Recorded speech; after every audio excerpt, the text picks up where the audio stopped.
की जय। श्री सद्गुरु महाराज की जय।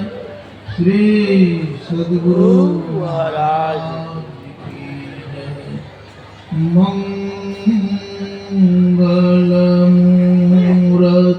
सतगुरु मिलावै सर्वाधार। मंगलमय मंगलकरणो भिन्नवो बारंबार।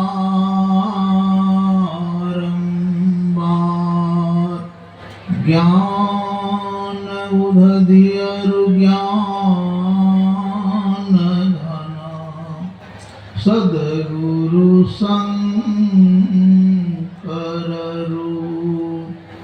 नमो नमो सतगुरु नमो। समको परम पुरुष होते अधिक गावै संत सुजान। श्री सद्गुरु महाराज की जय। अव्यक्त रूप में श्री सद्गुरु महाराज की चरणों में कोटि कोटि प्रणाम। मंचासीन महात्मागण, आदरणीय सत्संग प्रेमी महानुभाव, माता एवं बहन, अभी आप लोगों ने ईश्वर के बारे में सुन रहे थे कि ईश्वर कैसा। यह जितने इस नजर से हम देखते हैं सब ईश्वर ही ईश्वर है, लेकिन यह ईश्वर है नहीं। ईश्वर का परछाई है। जैसे मनुष्य चलते उसकी परछाई होती है वैसा ही रूप, लेकिन वह नहीं है। उसी प्रकार ये जितने हम जीव देखते हैं, चाहे कीट है, पतंग है, पशु है, पक्षी है इत्यादि, सब ईश्वर ही ईश्वर है, लेकिन ईश्वर वह नहीं है।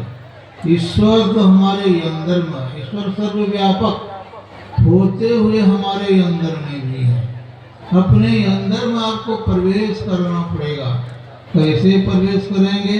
तो संतों के माध्यम से जो उन्होंने बताए हुए हैं, मानस जप, मानस ध्यान और दृष्टि योग, ये तीनों साधन यदि आप ठीक ठीक करते हैं, तब जब तक पहले मानस जप नहीं होगा, तब तक मानस ध्यान नहीं होगा, मानस ध्यान नहीं होगा तो दृष्टि योग भी नहीं होगा। और दृष्टि योग जब होगा तब नदानुसमान अर्थात दृष्टि योग जब हो जाएगा तो वहीं पर आपको प्रकाश मिलेंगे। दोनों दृष्टिधार को जब आप एक कर लेते हैं तब वहीं पर प्रकाश मिलेंगे। बाबा नानक साहब लिखते हैं, एक दिशटी करी समसरी जाने और जोगी कहिए सोई। जो दोनों दृष्टिधारों को एक कर लेता है वास्तव में वही योगी है। और यदि नहीं कर पाते हैं तब वह योगी नहीं है। जब तक जहाँ अंधकार मंडल से जब प्रकाश मंडल में जब चले जाते हैं तो वहाँ पर शब्द भी है, बहुत प्रकार का शब्द है, लेकिन बहुत प्रकार के शब्दों में 4-5 शब्द को केंद्रीय शब्द माना गया है।